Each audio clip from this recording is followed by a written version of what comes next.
A continuación te voy a mostrar cómo resolver dos problemas que involucran directamente pues el uso de las ecuaciones fundamentales que describen el movimiento de una partícula cargada eléctricamente en una órbita circular ocasionada por su interacción con un campo magnético en esa región donde se está moviendo esta partícula cargada.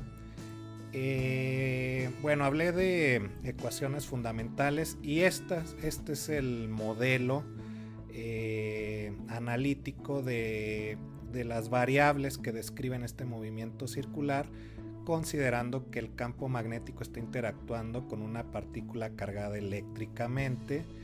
Y bueno, podemos hablar de una órbita de este tipo que te muestro aquí a la derecha, donde la partícula está sujeta a una fuerza centrípeta que la va a mantener dando vueltas en torno a un centro. Y bueno, o más bien es la figura que va a describir, pues va a ser la de un círculo, y este círculo pues va a tener un radio que sería el radio de la órbita y que se puede calcular a partir de la ecuación que te muestro aquí, donde se involucra la masa, la velocidad tangencial, la carga de la partícula y la magnitud o intensidad del campo magnético presente en la región. Aquí en la figura el campo magnético está representado por esas cruces que se ven ahí, y esto quiere decir que el campo magnético está entrando a la página. Y bueno, eso es importante porque acuérdate que cuando un campo magnético interactúa con una carga eléctrica, pues hay que aplicar la regla de la mano derecha, donde hablamos de una corriente, que en este caso es la partícula cargada en movimiento, un campo y una fuerza, y estos son vectores perpendiculares entre sí. Bueno, ahora también tenemos la frecuencia angular de este movimiento. Aquí nuevamente aparecen carga, intensidad del campo magnético y la masa. Esta frecuencia angular se necesitan menos parámetros para poderla calcular. Y finalmente te muestro una ecuación para lo que es el periodo de la órbita, es decir, cuánto tiempo le va a tomar a esta partícula cargada completar una vuelta completa en ese círculo. Ahora, con estas ecuaciones podemos pasar a ver cuál es el primer ejercicio que tenemos que resolver. Y bueno, esto tiene que ver con el movimiento de un ion positivo. Nos mencionan un ion positivo que se está moviendo en una órbita circular dentro de una región que contiene un campo magnético con una magnitud de 1.80 teslas. Y también nos dicen que el radio de esta órbita es de 7.94 milímetros. Bueno, entonces, ¿cuál será la masa de ese ion positivo?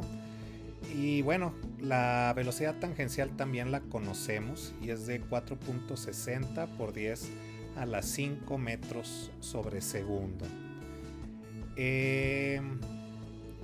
Como bueno, un parámetro adicional que nos mencionan es que la carga de este ion positivo es la de una carga fundamental. Y bueno, hay que recordar que la carga fundamental es la carga de 1.6 por 10 a la menos 19 coulombs.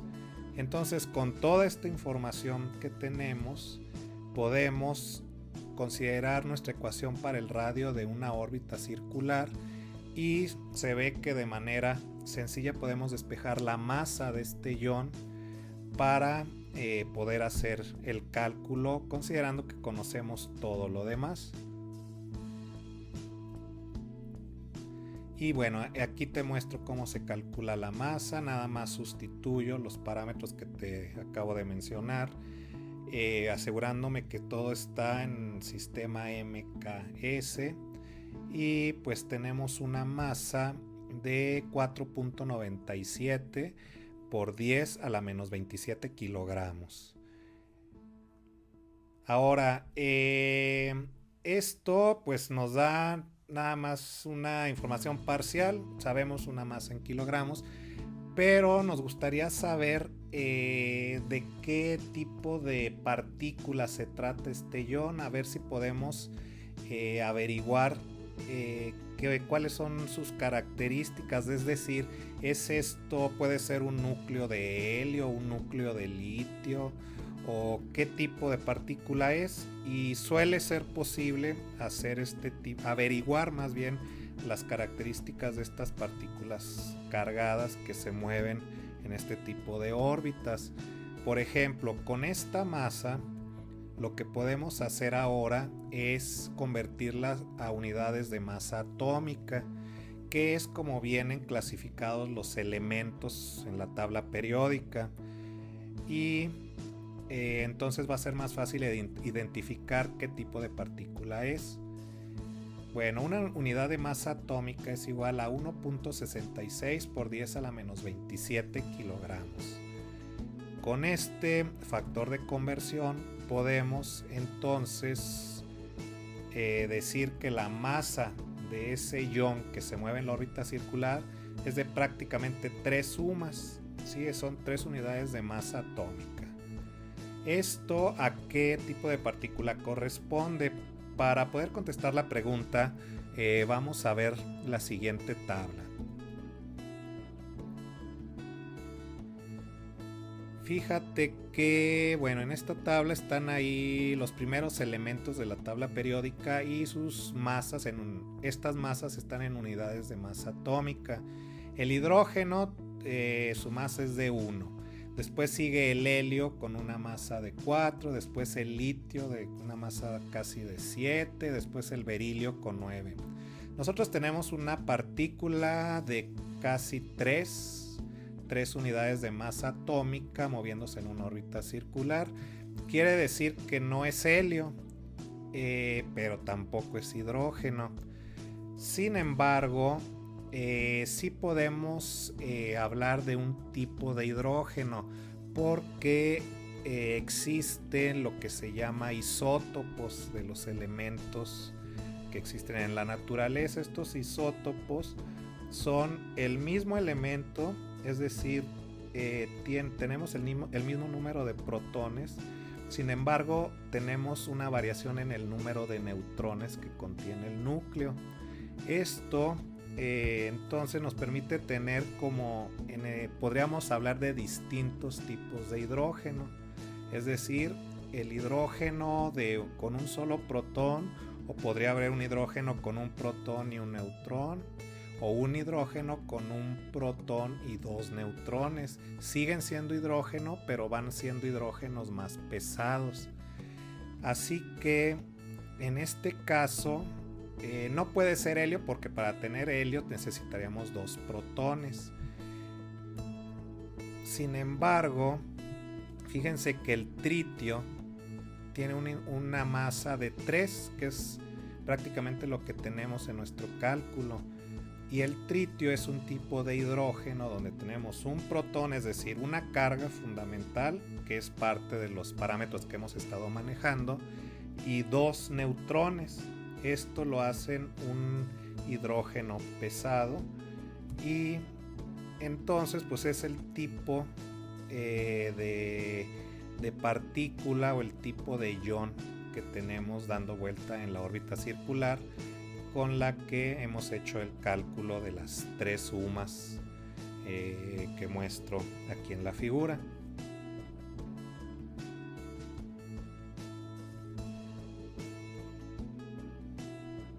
Ahora vamos a ver otra situación donde tenemos en este caso un protón. Ya desde el principio sabemos la naturaleza de la partícula que se está moviendo. Es un protón, por tanto va a tener una carga positiva, que también va a ser igual a la carga fundamental. Nada más que ahora nos vamos a extensiones muy grandes en el espacio y vamos a considerar que se mueve cerca del Sol y es capturado por el campo magnético del Sol, insertándolo en una órbita de este tipo, una órbita, aquí nos menciona que es una órbita como la de Mercurio. Y bueno, También nos dicen que la energía cinética de este protón es igual a 10 megaelectronvolts. Con esta información y considerando que se mantiene dando vueltas en torno al Sol en una órbita circular, debe ser posible que calculemos la magnitud del campo magnético del Sol en esa región en donde se está moviendo este protón. Para eso, bueno, necesitamos pues utilizar las ecuaciones fundamentales que ya mencioné desde un principio para estas órbitas. Algo que también hay que utilizar pues es el radio de la órbita. Este es el radio de la órbita de Mercurio, que se puede consultar en tablas de información astronómica, y es esta que tengo ahí en la figura, de 5.80 por 10 a la 10 metros. Aquí nos vamos a dimensiones de millones de metros o millones de kilómetros. Bueno, y hay que también recordar cuál es la definición de la energía cinética para una masa que se mueve a cierta velocidad. Aquí pues vamos a usar la masa del protón que se está moviendo en la órbita circular. ¿Con qué velocidad se va a mover? Bueno, pues esa velocidad la podemos calcular a partir de la energía cinética que tiene ese protón, y esa energía cinética pues son los 10 megaelectronvolts que nos mencionan. Ahora, esta unidad de megaelectronvolts es una unidad con la que no siempre estamos muy familiarizados, y no es una unidad que se utilice para los cálculos estándar del sistema internacional, así que hay que convertir megaelectronvolts a joules. Sabemos el factor de conversión es que un megaelectronvolt es, lo debo tener aquí, más bien un electronvolt es de 1.6 por 10 a la menos 19 joules. Con esto, entonces los 10 megaelectronvolts deben ser igual a 1.602 por 10 a la menos 12 joules, y ese es el valor que voy a utilizar para calcular la magnitud del campo magnético, que es a partir de la ecuación que les muestro aquí en la figura. La masa del protón pues es de 1.67 por 10 a la menos 27 kilogramos.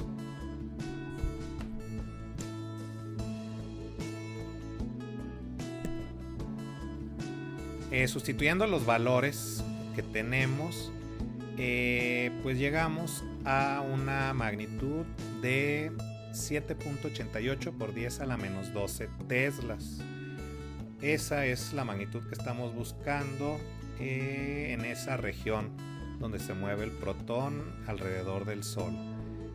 Aquí es interesante hacer un análisis dimensional, porque a la hora de hacer los cálculos con esta ecuación y los despejes, parece que son unidades un poco extrañas. Sin embargo, si va uno haciendo el análisis dimensional, efectivamente el resultado está en teslas. Nada más hay que ir desmenuzando un poco las unidades para llegar y comprobar que efectivamente estamos hablando de teslas, que es la unidad del campo magnético.